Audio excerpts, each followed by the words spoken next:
Officially, let me say hello. My name is Eric Skiles, and I go by the pronouns he, him, and his. And I greet you from the traditional lands of the Akokisa, the Atacapa, and the Apache Native peoples. With that being said, I've already modeled some equity, diversity, and inclusion. And what I'm going to do now is just go particularly into our idea of pronouns. First, let me not assume, and I'm going to come back to that statement many times today. By the way, it's Casual Friday, but I did put on a tie for you guys. All right, I'm not going to assume that everyone is aware of this monstrous string of letters down at the bottom of my title here, Alliance with the LGBTQ plus community. So traditionally, that started as LGBT, and it actually started as GLBT in a historical context, but that right now stands for lesbian, gay, bisexual, transgender, queer, and then the plus covers some smaller categories that we have included before, sometimes using I and A, which is intersexed and asexual. But as always in our society, things are changing actually very quickly. If we look at the LGBTQ community, it really started with the Stonewall uprisings in 1969. So if you look at racial equality, it has moved even faster than racial equality in our nation in terms of awareness and inclusion. So I wanted to start with Harvard Business Review and Gallup poll did a study on how college experience shapes adult lives, and they came up with 6 things. The first, having at least one professor who generated excitement about learning. And I hope that's you today. I hope you already know that there is a student in your history or someone that you've worked with that you helped to make excited about learning. Number 2 was feeling that professors cared about students as people, that we're not just a talking head at the front of the room imparting knowledge. We actually have a personal connection with that student in the classroom. Number 3, being encouraged by a mentor to pursue goals and dreams. Also, another huge challenge and a great honor when my students said that I was their mentor, sometimes not even realizing that I was a mentor for them. Working on a project that took a semester or longer to complete. I think this makes some of us get a little cold sweats.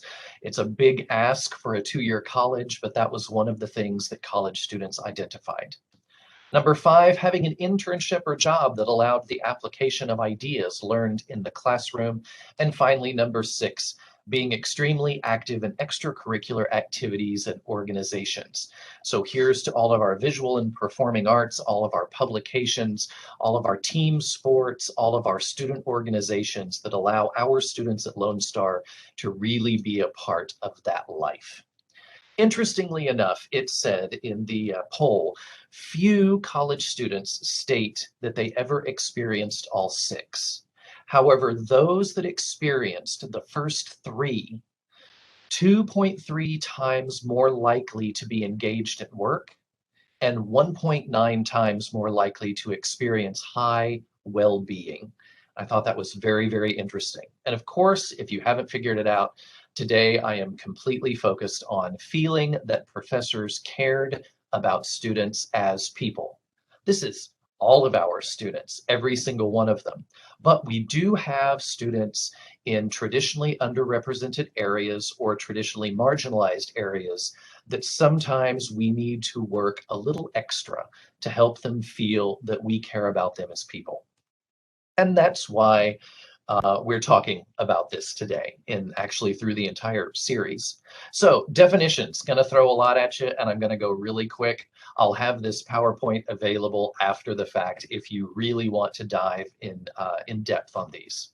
Sex refers to a person's biological status assigned at birth based on usually external anatomy, typically male, female, or intersexed. Gender is a social contract of norms, behaviors, and roles that varies between societies and over time, often also categorized as male, and female, and then non-binary. Gender identity is one's own internal sense of self.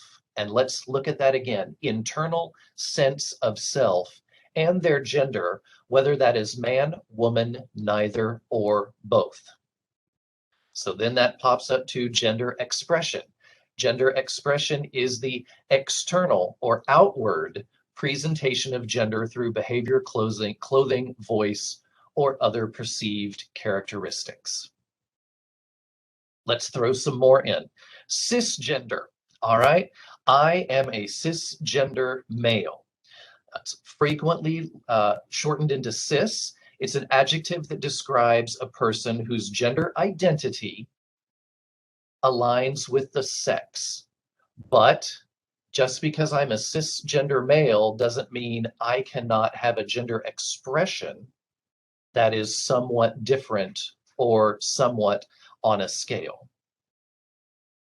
Transgender, or now frequently shortened to trans, an adjective used to describe someone whose gender identity differs from the sex assigned at birth. A transgender man, for example, is someone who is listed as female at birth, but whose gender identity is male. So let's get it a little wider. More things to think about. Non-binary is a term that people use that they do not describe themselves or their genders as fitting into these traditional norms of male or female, man or woman. It can be a very, very wide range of things. Agender is an adjective that can describe a person who does not identify as any gender. Gender expansive, gender fluid, perhaps, is an adjective that can describe someone with male flexible gender identity more flexible gender identity than might be associated with a typical gender binary. At this point, your brain is just starting to expand and maybe explode just a little bit. Gender transition is the process of bringing themselves and their bodies into alignment between sex and gender identity. It can encompass a lot of different steps. Gender dysphoria is the psychological distress that results from an incongruence between the sex assigned at birth and the gender identity, which generally causes them to go into gender transition. Then there's sexual orientation. It is separate from gender identity. I am a cis man who is gay. All right. So you might think a transgender person is, as they transition, going to be attracted to a certain sexual orientation or a certain group of people. Not necessarily. Transgender people may be straight, lesbian, gay, bisexual, or queer. For example, a person who is transitioning from male to female and is attracted solely to men would typically identify as a straight woman. And then intersexed was mentioned earlier. It's an umbrella term describing people with differences in reproductive anatomy, chromosomes, or hormones that doesn't fit the typical definition of male and female. So lots of definitions, lots of permutations, and I think it's not a surprise that the LGBTQ community has the rainbow flag as one of their long-term symbols. It was designed in the 60s and made its premiere at San Francisco Pride, that it was trying to demonstrate all of the spectrum that all of these people can fall on. And all of those definitions come through NPR with help from GLAAD, which used to be the Gay Lesbian Anti-Defamation League, and now it is just known as GLAAD. Also, a bunch of other people helped with that list. So with that all in your mind, we've got a lot of different people coming to our campus, but specifically today, we're going to jump into pronouns. So on LinkedIn, Chris Mosier is an activist, and he is in transition, and he goes by he, him pronouns, and he says this: pronouns are important because other than your name, pronouns are the way that people identify us and refer to us. They're part of our lives each day, anytime we're in public, getting groceries, at a restaurant, in class, or at work, on transportation, or any other situation with other people. or any situation where others may be talking about us when we are not there. So next to your name, you have a pronoun. And if somebody doesn't know your name, they will use a pronoun. And frequently, if you are on a gender fluid scale, people will use the wrong pronoun. Chris goes on to say pronouns are the easiest way to acknowledge someone's identity. Using a person's pronouns are a form of respect and validation because it makes us feel seen and embraced. It is a small but impactful way to create a safer environment for everyone. And just like Brandolyn asked us to join together at the beginning and say, yes, this is going to be a safe space. And she's talking, Nancy was mentioning safe zone training next week on Friday. That safe zone is SAFE, which stands for Staff, Administrators, and Faculty for Equality. So we are all striving through this process to create a safe environment, because I think we all inherently know if we don't have a safe environment for learning, the chances of active learning actually go down greatly. So why is it important to respect people's pronouns? You can't always know what someone's pronouns are by looking at them. In a personal story, I can tell you that I speak very high in my vocal register. When I sing, I'm actually a bass baritone. But when most people hear me speak, they think I'm a high tenor voice. When I was much younger and would answer the phone, people would automatically assume by the sound of my voice that I was female, and they would address me as such over the phone. Now, as a young kid who wasn't even aware of gender issues at all, this was a very odd thing for me to be processing. Asking and correctly using someone's pronouns is one of the most basic ways to show your respect for their gender identity. When someone is referred to with the wrong pronoun, as I just mentioned, it can make them feel disrespected, invalidated, dismissed, alienated, or even dysphoric, and sometimes all of the above. And for many of us, it is a privilege to not have to worry about which pronoun someone is going to use for you based on how they perceive your gender. If you have this privilege, yet you fail to respect someone else's gender identity, it's not only disrespectful and hurtful, but it's also oppressive. So once again, we are trying to treat others as we would wish to be treated. I think it's called the golden rule. So we get to the actual common pronouns, and I don't think the top two are any surprise to anyone. She, her, hers, and he, him, his. The parentheses are there because when we first started announcing pronouns, everyone wanted to use all three pronouns. Now we've sort of begun to shorten it down to just two pronouns as we change and grow as a society. Probably one of the biggest sticky points is the third one, they, them, theirs. And then the last one is not used very often. You'll find it in larger metropolitan areas mostly. Z, here is how it's pronounced, or Z, zir. And this is very specifically designed to be non-binary. For example, Z is a writer and wrote that book, Here Self. Those ideas are here's. I like both here and here ideas. So it feels a little cumbersome in the mouth. It takes a few more brain cells, but for some people, it is how they wish to be addressed and how they wish to be perceived. So you got to ask the opposite question. Why do people want gender neutral pronouns anyway? Why do we need them? What's wrong with gendered pronouns? Nothing. We have them, they exist, they work fine.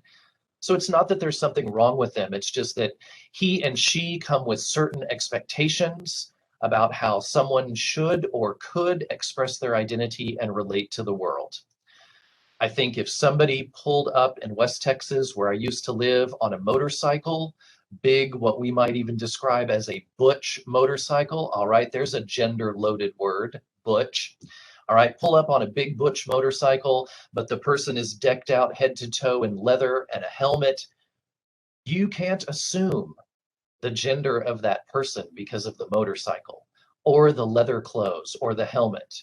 And then if that person takes off the helmet and it happens to be a female, that is an example of how we very quickly ascribe to these pronouns that have gendered expectations. Some people have a gender identity that is non-binary, and conventional pronouns have the effect of assigning them that binary identity that they are trying to move away from. All right, now, since we've all been through or are trying to get through all of our training, our mandatory training, and if you haven't yet, you're going to hear a lot about diversity and a lot about respect. I immediately went to the news, and it didn't take me one Google search to find the good, the bad, and the ugly with what's going on in the news in terms of pronouns and transgendered people. And it's unfair that I even link them together because more than just trans people are using alternate pronouns. So in Canada, a fired worker was awarded $30,000 after a restaurant coworker used the wrong pronouns. The waiter over and over asked them to use non-binary pronouns. The people refused. The worker filed a hostile work claim, and then they were fired. And so obviously that was not a good situation. And for some people working in Lone Star, the concern is keeping us free from the potential of a lawsuit. On the other side of the news is an Ohio professor who rejected transgender pronouns is being allowed to sue the university. The philosophy instructor was in a class and refused to use the pronouns that the student asked him to use. He is now suing the university because he has been reprimanded by the university, and he is suing the university for abridgment of free speech because it was his right in class as a teaching example to demonstrate the incorrect use of pronouns. We will see how this plays out in the courts, but it is very much in our news and on everyone's mind right now. So we get down to, we have all of these unique, beautiful people in our classrooms. We want to teach them. We want to honor each of them being there and validate their existence. So what are some of the things that we can do? Be inclusive and personal. And some of that starts with avoiding gendered language. It's one of the easiest things to avoid, and it's one of the easiest ways to avoid misgendering students. What have we always said? Think about the age-old introduction at the circus. Ladies and gentlemen, boys and girls, children of all ages. The only piece of that introduction that is non-gendered is children of all ages. Boys and girls, binary. Ladies and gentlemen, binary. So we're having to rethink some of our very traditional processes here. So try saying, hey folks, or hello everyone, how are you doing today? And because we're in the South, why not, hey y'all, what's going on? All right. And caution to address a student as Mr. or Ms. Just say their name. Use their first name.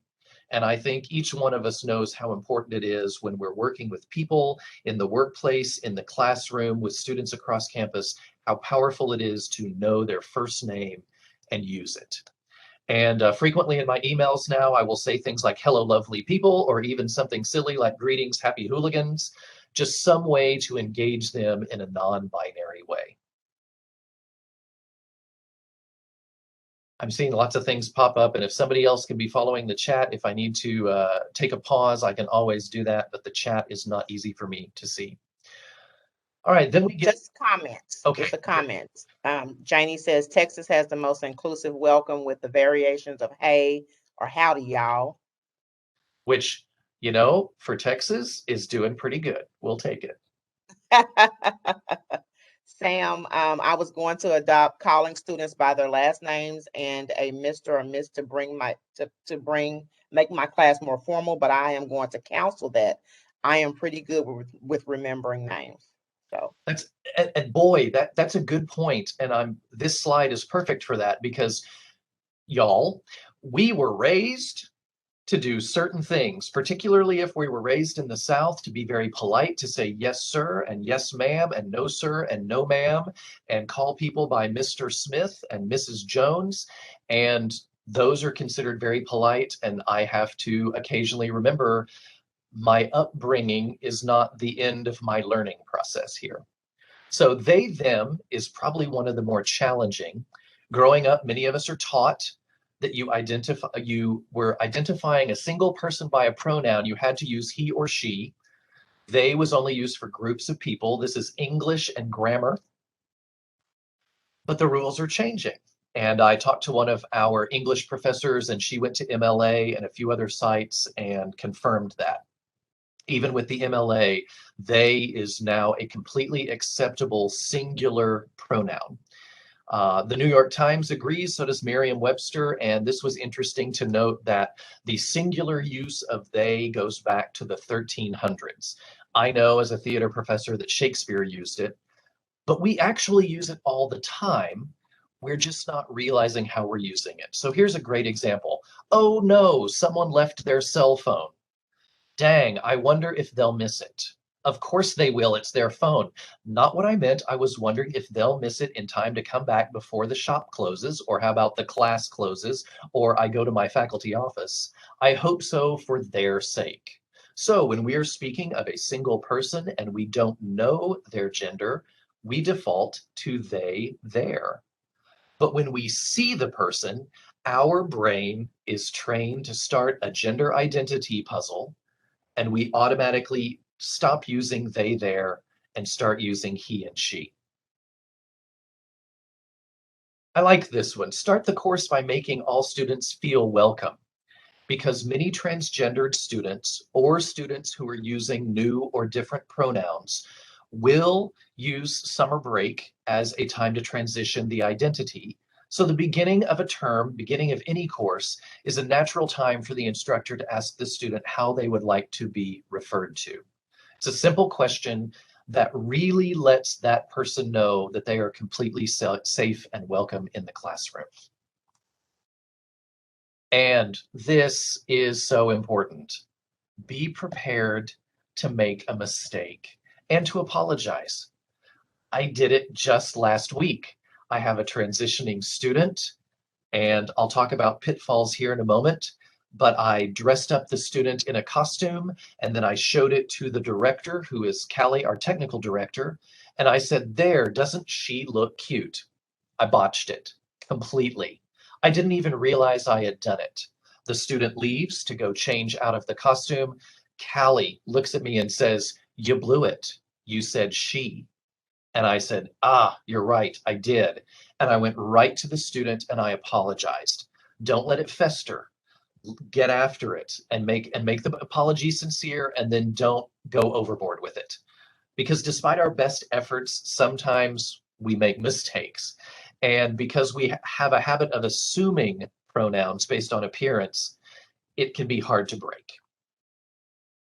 So some of the pitfalls, and these come from some of my colleagues who aren't here today, some things that I've experienced, is when you have already established the name and gender of a student, and then perhaps you have them in subsequent semesters, different courses, different levels, and they decide to transition, that can be very difficult for you to really rewire how you met this person.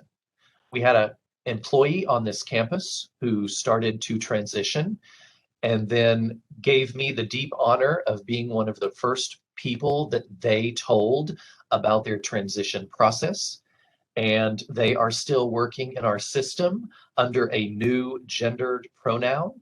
And it is a joy to see how Lone Star has been accepting of them.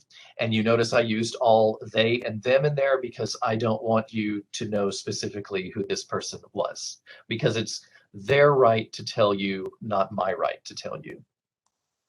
It can be a challenge, and I've experienced this personally. If you have an online student whose name in D2L is at odds with their preferred name. I had a student who was transitioning. I asked them all to introduce themselves during the first week of class in a discussion board and to post a picture. And it was very, very painful for this student who was early in their transitioning process to have to introduce themselves with their preferred name, but right next to it in the D2L discussion board is their name assigned at birth because the system had the name wrong, essentially. I have asked one of my current trans students what it is like when they apply for Lone Star. Do they have a place where they can change their name? And I am encouraged to say that according to this student, when they apply at Lone Star, they have a place to select gender, and that does include non-binary. And this student believes that it might not have happened in the initial intake at Lone Star, but there is now a way for that student to change their preferred name in iStar. What's still hanging around is the originally assigned email, the name at mylonestar.edu. And so it can be a challenge for us when the student is transitioning because we're getting conflicting information through face-to-face encounters and computer systems. This is the one I referred to last week. I'm costuming a trans actor, but I'm putting them into a gendered character, and I just blew it completely. And so I went to this student. Now, I'm the only person that's going to be, I'm assuming, costuming people, but it has come up. From an English professor, some newer English professors with Lone Star and some long-term professors. I talked to both. It can sometimes be a challenge when you're grading an essay and the student is using they, them pronouns. Certainly when you're citing a source and you don't know if that person is male or female, you can use they, but you can also understand how challenging it becomes in a narrative if you use them, they for multiple characters. We begin to lose track of who is who. And since we're in the educational process, I can imagine there are some challenges there with grading. And then from my good friend Amber, who teaches Spanish, trans students in a foreign language class where the language is full of gendered words. And this one kind of blew my brain for a moment. Okay, I took German in college, and I know that the fork is masculine and the knife is masculine and the spoon is feminine, and I'm not sure that's terribly surprising. However, the knife and the fork don't care if you call them the wrong gender, but the person does. And think about all of the different ways that language addresses gender when you're talking specifically about people. And certain of the romantic languages have much more gender built into them. And so even that teaching process can get a little rocky. Once again, remember, we're going to make mistakes. Cut yourself some slack, and the students will acknowledge that and appreciate it. Step in and stand up. Thank goodness for Callie Vlahos, my technical director, who heard me use the wrong pronoun and corrected me. And I think it's our need to be aware in the classroom as well.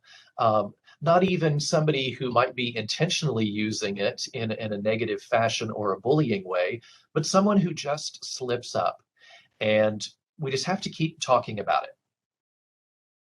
Be a model for the students. Good morning. My name is Eric Skiles. I go by he, him pronouns. And you've already relaxed that student who might be concerned about their value and safety in the classroom. And somebody just popped up a comment. Brandolyn, can you throw that one out there?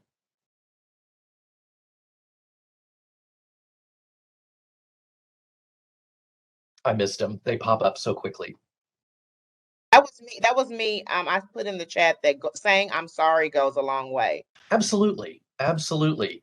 And when I have a student who is female, but every part of iStar and rosters is a male name, it will continue to be the challenge. And that student particularly I flopped on my face. It was my first trans student, and I flopped on my face about 8 times during the semester. And they got more and more frustrated with me. And eventually, we had to have an extra talk about, I'm trying to.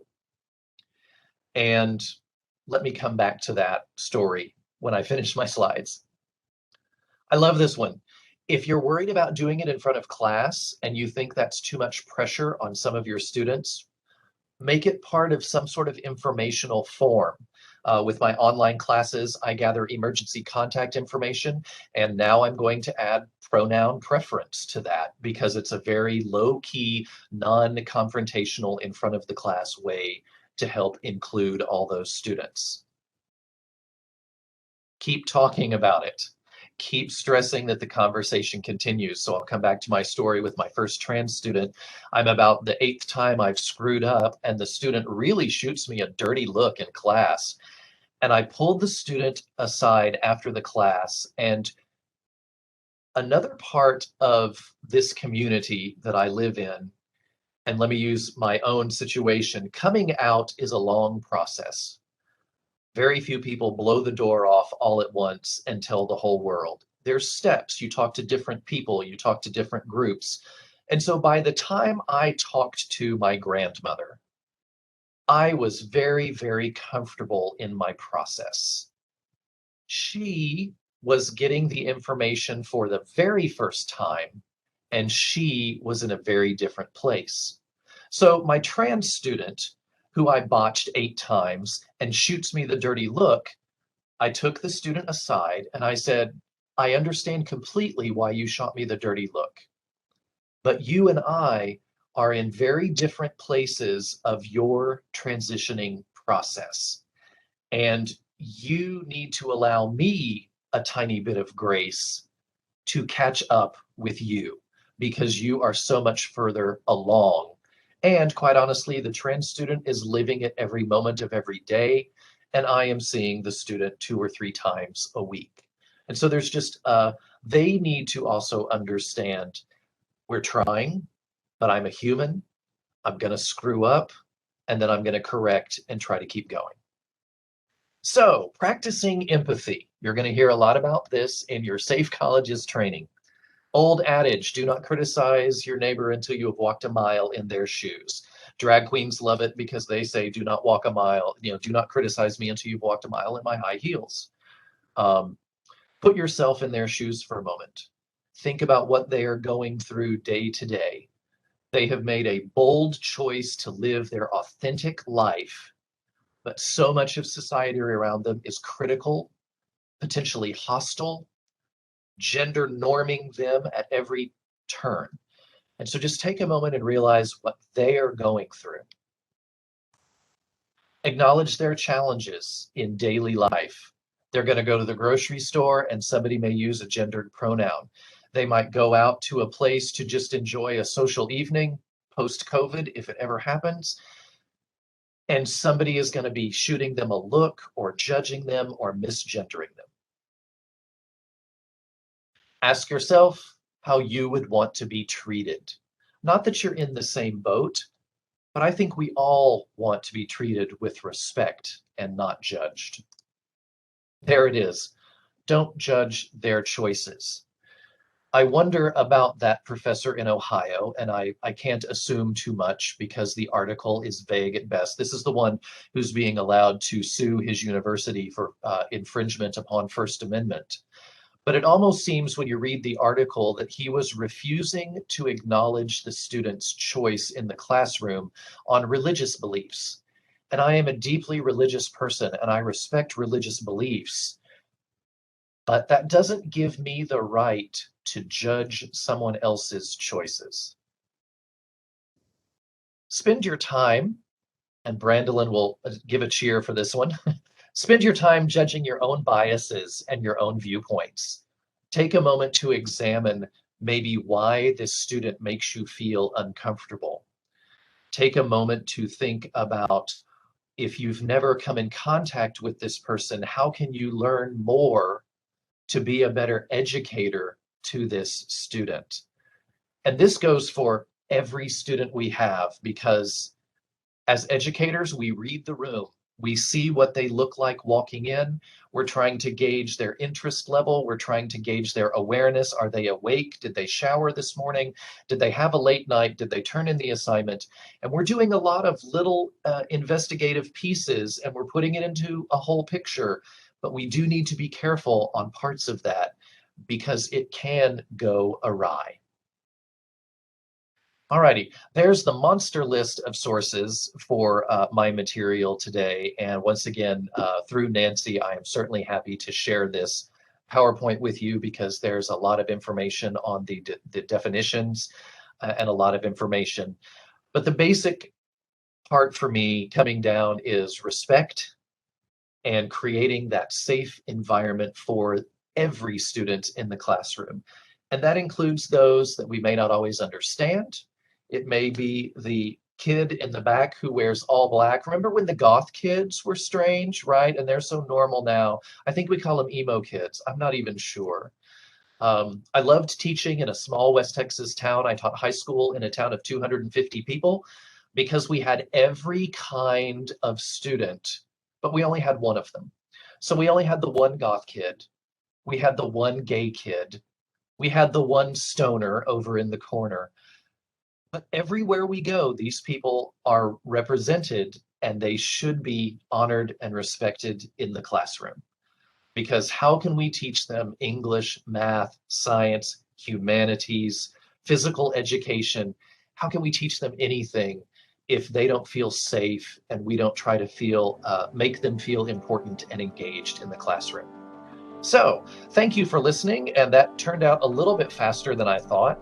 So the last slide here is what are the ways that you have made students feel welcome, or maybe now some of the ways that you will think about making and implement making all students feel welcome in the classroom.